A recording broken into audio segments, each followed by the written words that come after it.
Baik, bismillahirrahmanirrahim. Assalamualaikum warahmatullahi wabarakatuh. Di video ini kita akan lanjutkan lagi materi kita di mata kuliah Elektronika Digital.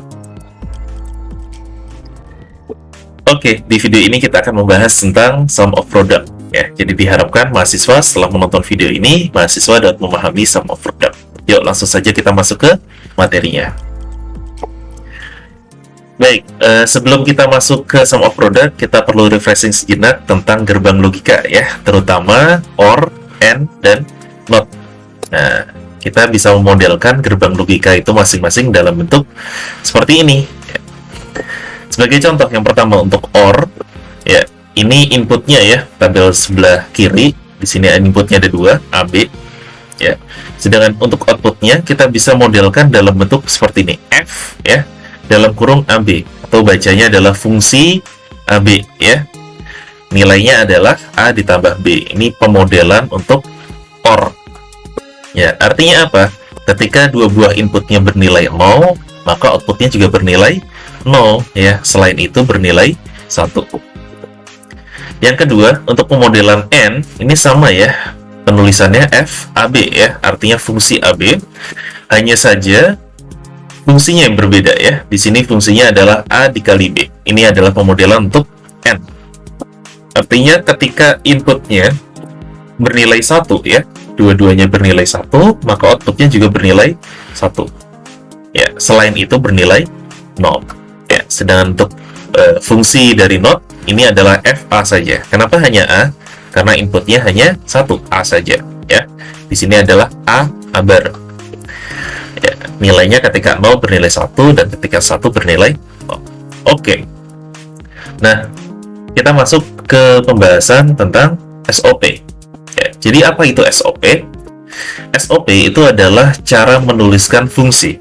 Ya, cara menuliskan fungsi di gerbang logika itu ada dua jenis, yaitu ada SOP atau sum of product. Artinya hasil ini ya, perkalian yang dijumlahkan ya. Hasil perkalian yang dijumlahkan. Sebagai contoh di sini ada hasil perkalian yang kita sambungkan dengan gerbang logika AND. Di sini ada NOT ya. Kemudian hasil perkalian tersebut kita jumlahkan menggunakan gerbang logika OR. Atau yang kedua ada product of sum. Product of sum artinya hasil perkalian kemudian hasil penjumlahan kemudian dikalikan ya. Sebagai contoh di sini ada A0 ditambah B ditambah C, ini adalah penjumlahan. Hasil penjumlahan ini kemudian dikalikan. Ya. Nah, dalam video ini kita akan membahas tentang SOP ya. Jadi kita akan lebih fokus pada bentuk yang pertama. Ada dua jenis SOP ya, cara menuliskannya.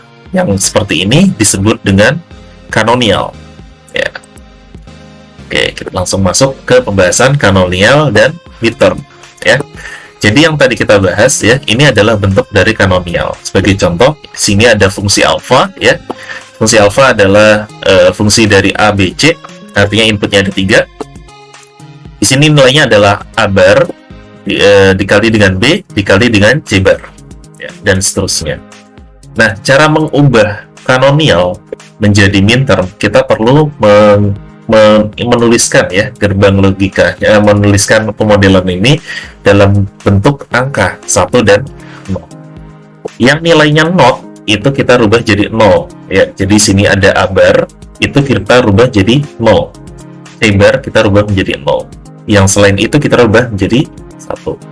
Ya, kemudian nilai ini kita ubah dalam bentuk desimal ya. Jadi ini bentuk biner kita rubah menjadi desimal. Di sini adalah M2.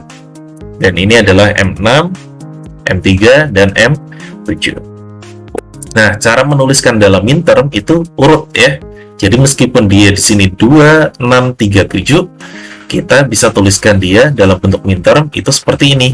Sigma M kecil, ini artinya minterm, 2, 3, 6, 7. Ya, jadi yang ini adalah bentuk kanonial, yang bawah adalah bentuk minterm. Nah, ada yang perlu kalian perhatikan ya untuk dalam bentuk minterm. Sebagai contoh, kita punya fungsi alpha di sini ya, nilai mintermnya adalah 2, 3, 6, 7. Dan kita punya fungsi beta, mintermnya juga 2, 3, 6, 7. dua ini berbeda ya. Kenapa? Ketika kita menuliskan minterm itu sangat sensitif terhadap urutan dari fungsinya. Di sini ABC, di sini adalah BCA.